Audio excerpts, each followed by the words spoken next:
Kasus pencabulan 3 anak yang diduga dilakukan ayahnya sendiri di Luwu Timur, Sulawesi Selatan terus jadi sorotan. Kasus dihentikan pada tahun 2019. Namun kuasa hukum korban meminta Polri kembali membuka kasus tersebut. Lembaga Bantuan Hukum Makassar menyatakan telah mengirim surat kepada Mabes Polri. LBH meminta kasus pencabulan 3 anak yang dilakukan oleh ayah kandungnya kembali dibuka. Ibu korban sebelumnya juga telah melapor ke LBH Makassar. Polisi mengatakan bahwa 2 visum menyatakan tidak ada kelainan. Tetapi fakta-fakta yang kami temukan, para anak mengeluhkan sakit, kemudian juga sudah dirawat di dokter. Selama keluhan itu berlangsung, itu dilakukan perawatan dokter. Dan hasil laporan psikolog anak di Makassar itu menyatakan bahwa terjadi kekerasan seksual terhadap para anak. Keterangan ketiga anak ini konsisten sama semua, dan bahkan pelakunya lebih dari 1 orang. Nyata sekali kami memasukkan bukti-bukti laporan yang mendukung bahwa terhadap anak-anak ini terjadi kekerasan seksual. Maka sampai saat ini pun sikap kami sama, dan pelapor juga sama, bahwa kasus ini dibuka kembali dan para anak bisa mendapatkan keadilan. Nah, Polri yang memiliki kewenangan untuk memproses perkara ini, kami minta dan desak supaya ini dibuka kembali. Menurut polisi, kasus yang terjadi pada Oktober 2019 dihentikan karena tidak cukup bukti. Polisi saat itu juga telah melakukan 2 kali visum terhadap 3 korban. Visum pertama dilakukan di Puskesmas Malili di Luwu Timur. Kemudian hasil pemeriksaan tersebut tidak ada bukti yang mengarah kepada pencabulan. Diantaranya adalah tidak ada kerusakan pada kemaluan dan sebagainya, sebagaimana hasil visum et repertum yang dikeluarkan oleh Puskesmas Malili, Kabupaten Luwu Timur. Kemudian dilakukan lagi visum kedua, yaitu di Rumah Sakit Bayangkara Polda Sulawesi Selatan di Makassar. Ya, kemudian hasil visum kedua ini pun hasil keterangan dokter ya dalam rekomendasinya bahwa tidak ditemukan kerusakan pada alat kelamin ketiga anak tersebut. Ya, tidak ada hal-hal yang menunjukkan terjadi kekerasan fisik secara seksual begitu, sehingga pencabulan ini kurang bukti pada saat itu. Ya, sehingga penyidik melakukan gelar perkara di Polda Sulsel pada bulan Oktober 2020. Ya, kemudian rekomendasi dari gelar perkara itu adalah karena tidak cukup bukti, maka dilakukan penghentian penyelidikan kasus ini. Menanggapi permintaan LBH Makassar, polisi menyatakan bisa membuka kembali kasus jika ada temuan baru. Dalam hal ini penyidik Polres Luwu Timur terbuka ya terhadap temuan-temuan baru dari pihak korban. Ya, apabila ada temuan-temuan baru, ya silakan ini diberikan kepada kami.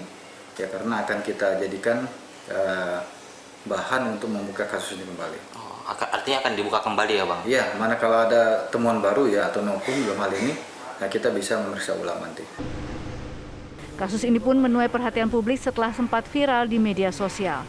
Dari Makassar, Sulawesi Selatan, Wawan Setiawan, TV One mengabarkan.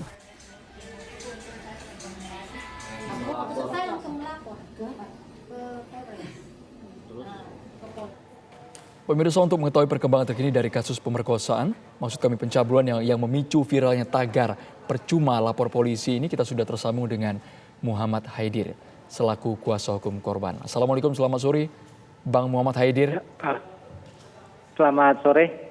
Bang Muhammad Haidir, kami ingin tahu pertimbangan dari para korban untuk mendesak kembali kasus ini diusut tuntas. Iya, pertama bahwa jadi saya mau bicara dulu soal kronologi ya, sekaligus dengan beberapa pendapat. Saya mau bicara dulu soal prosedur ya, prosedur penanganan perkaranya sejak awal. ada kesalahan prosedur yang dilakukan oleh P2TP2A dalam hal melakukan pemeriksaan psikologi terhadap anak.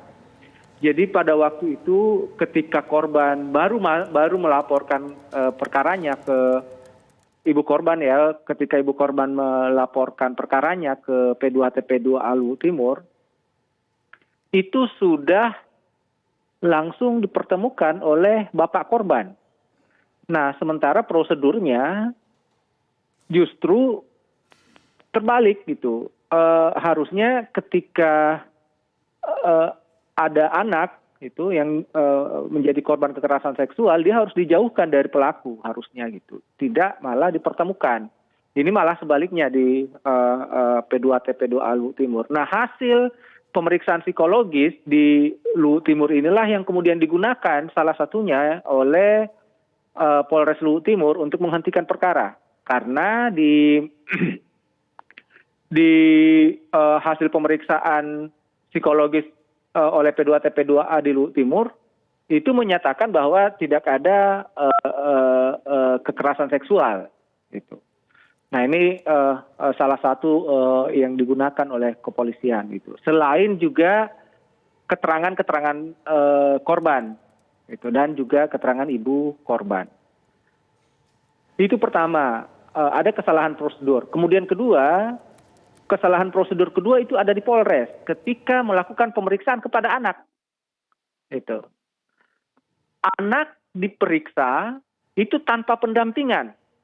Sementara di Undang-Undang SPPA itu jelas mengatur bahwa anak yang menjadi korban itu wajib didampingi.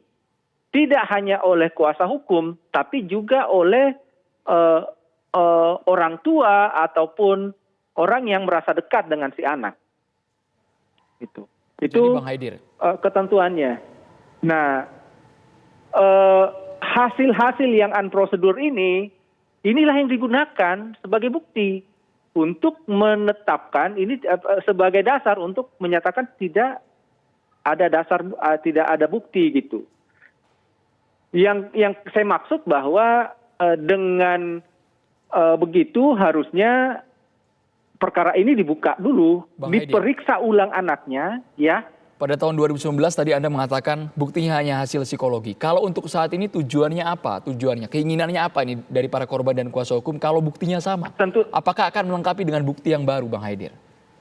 Makanya saya bicara dulu sejak awal ya. Ini di Polda Sulsel, ya, di Polda Sulsel saat kami sudah mulai menangani perkaranya, kami menyerahkan dua bukti gitu. Yaitu keterangan psikologis yang pernah dilakukan oleh psikolog yang ada di Makassar. Itu yang menyatakan bahwa ada kekerasan seksual terhadap anak. Itu satu. Kedua, jadi setelah beberapa saat terjadi kekerasan seksual itu, anak merasa sakit, anak ini merasa sakit dan kemudian ibunya membawa dia ke rumah sakit, ke puskesmas waktu itu untuk mengambil rujukan ke rumah sakit. Di dalam keterangan rujukan itu jelas disebutkan bahwa anak ini sakit karena ya pada pokoknya menyatakan bahwa anak ini sakit karena ada pemaksaan persetubuhan. Fakta-fakta ini sudah kita serahkan ke Polda waktu gelar perkara di Polda. Baik.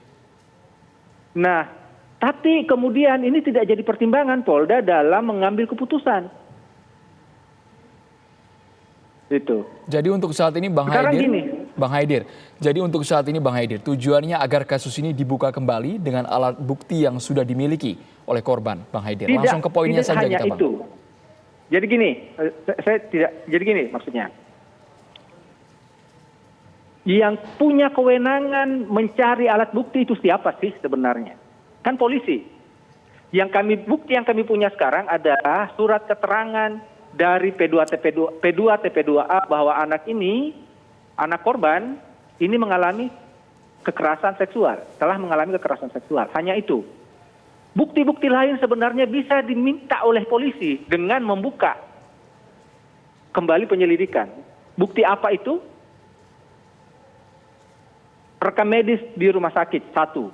Kedua, karena cara mengambil keterangannya si anak ini itu berbeda. Tidak unprosedur, dan tidak melibatkan tadi yang saya bilang ya, tidak melibatkan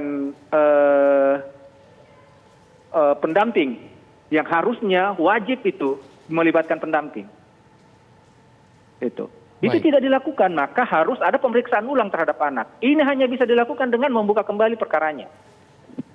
Baik. Pertama harus dilakukan adalah membuka kembali perkaranya dan memeriksa ulang si anak, mencari bukti-bukti yang sudah kami sampaikan. Baik, terima kasih Bang Muhammad Haidir. Karena itu kewenangannya polisi ya. Baik, terima kasih Bang Muhammad Haidir selaku kuasa hukum korban. Kami juga pada petang hari ini terus berusaha untuk menghubungi pihak polisi agar bisa berdialog bersama Bang Muhammad Haidir, namun belum respons sejauh ini. Terima kasih Bang Haidir sudah bergabung bersama kami untuk berdialog secara singkat.